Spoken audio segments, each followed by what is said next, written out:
The latest edition of the Plum Book lists 9,000 appointee jobs the Biden administration can fill, but not everyone the Biden team asks to take one of those jobs should necessarily do it. Mark Abramson's president of Leadership, Inc. He's co-author of Succeeding as a Political Executive, and he's writing about taking a political job in GovExec. Mark, welcome. It's good to see you. Hi, Francis. It's very compelling, from what I have been told, when the President of the United States asks you to do something or his designee asks you to do something. What should somebody step back and think about if they get offered a political job? Good.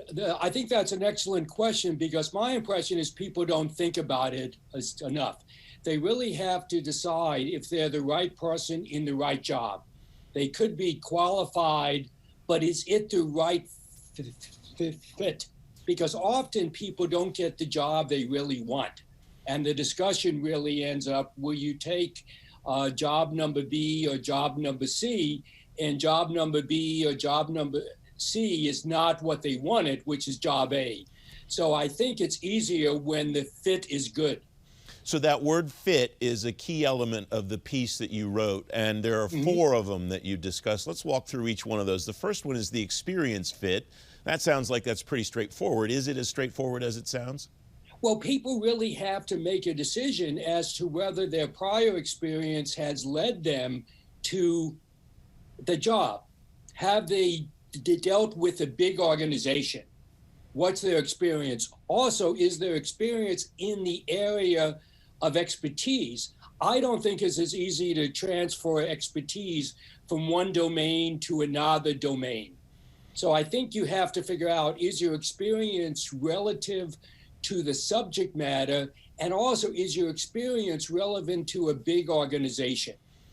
The second one that you write about is the job fit. Is that as simple as, do I think I want to take this job, or are you referring back to what you mentioned a moment ago? Okay. It's really about the job itself.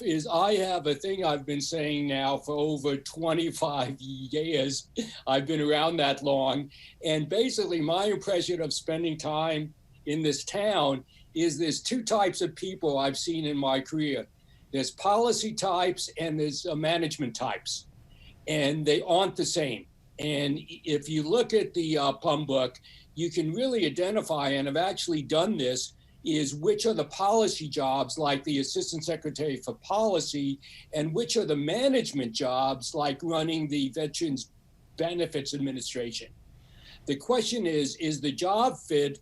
Are you putting a policy person in a management job, or are you putting a management person in a policy job?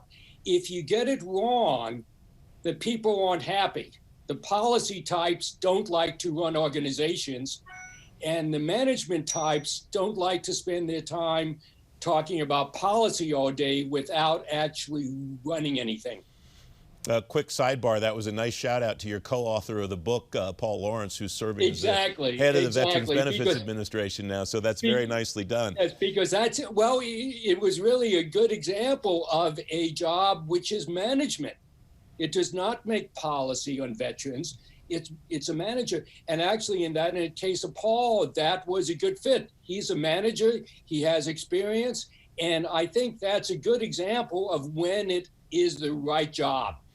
The third fit that you write about is the personality and work style fit. What are you referring to there, Mark? I'm talking about running a bureaucracy. Some people may not be comfortable with the pace of the bureaucracy. Are you impatient? You don't want to spend time in the bureaucracy. So it really is your personality. Are you an entrepreneur? You can't quite be an entrepreneur in government. It's hard. It can happen sometimes. The best example is, I think we talk a lot about businessmen coming into government, but there really is two kinds of businessmen. There's people from large businesses like Ford, General Motors. The big companies have an easier time coming into the federal government because they come from large organizations.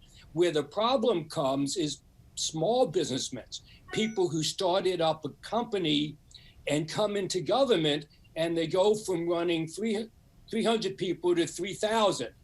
So the job fit isn't good, and the personality in their own company, if you're managing a startup, you're really the head of the organization. You founded it, and it's a very difficult transition from people from small organizations to big organizations. So that's what I'm talking about, is the fit and the temperament. If you've been in a big bureaucracy, you know the pace.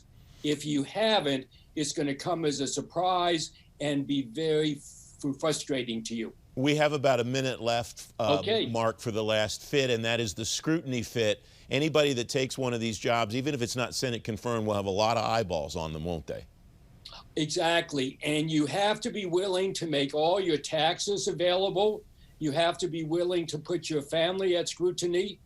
And I must say, Francis, I don't want to discourage people from taking jobs in government. It really is an honor to serve in government. My concern is getting the right people in the right job, and not enough time is spent on getting the job fit. So I think people should come if invited, but they should really think about it and answer my 4 questions. Are you the right person for the right job at the right time?